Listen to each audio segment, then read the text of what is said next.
My name is Myles and I'm interviewing Maynord Sherbert. What was your relationship like with Donald Vann? He was a very good friend of mine.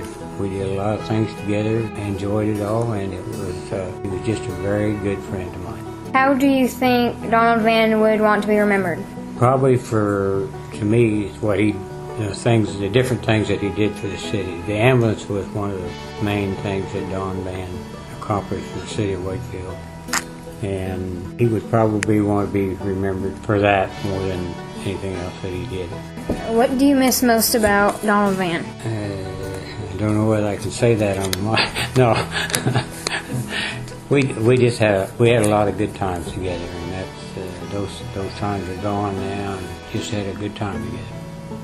Okay. What is your best memory of Donald Vann? My best memory together, and probably our float trips down the river. Probably our. What did you guys do on the river? We floated down the river in canoes and flat bottom boats. Sometimes we'd float for 2 days. We had a good time. Tell me about Donald Vann. Don was a very strong man.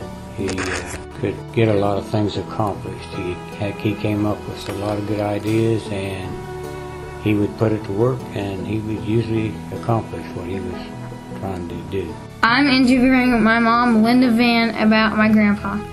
What do you remember about your dad and you floating down the river? Well, I remember being all tied together at one point with all of our canoes and boats and the inner tubes behind us, floating on an inner tube. And I remember we got snagged up in some underbrush, and it started to pull my inner tube down under with me. So I tried to slip out of it before I got stuck in the tires in the brush, and I got stuck under the boats and the inner tubes and almost drowned. That was my near-death experience, and I also remember floating the weekend away many times throughout the summers. I remember catching a lot of catfish, some big catfish in some very unusual ways. And I remember one of the biggest catfish we ever had, my mom was trying to fry it up in a cast iron skillet over the fire, and it was so big it almost didn't fit in the pan.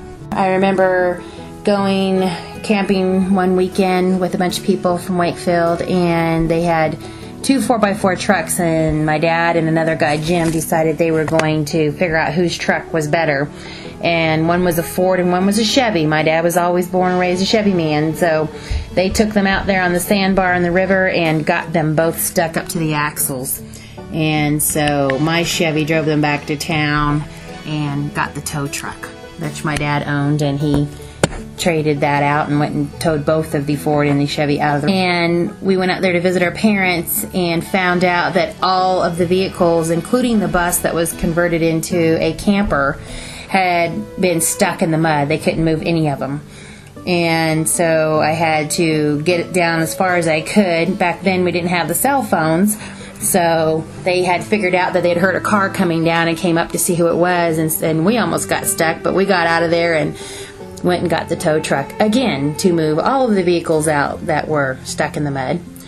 And then the last story is I remember we had caught a catfish, a huge one, in a unusual way, and decided that we were still floating down the river, and we would do miles and miles of floating.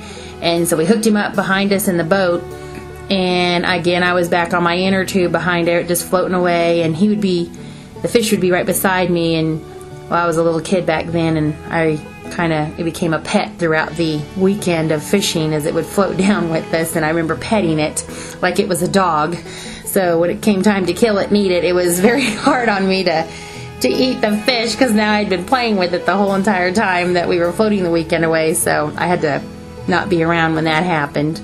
But it sure did taste good after it was fried up, and it was no longer a pet, it was food.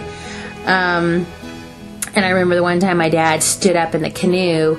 I don't remember why he stood up, but all of a sudden I see the canoe flip, and everything in the canoe came out of it. Well, back then we had a metal cooler, and we were wondering if it was going to sink because it was full of drinks. And it was kind of funny that a fully loaded metal cooler with ice and drinks in it actually floated downstream, and that was the only funny part, was that we finally caught the cooler, and my mom was mad that my dad just stood up in the boat and flipped her out of it with him and the cooler and everything else that was in there.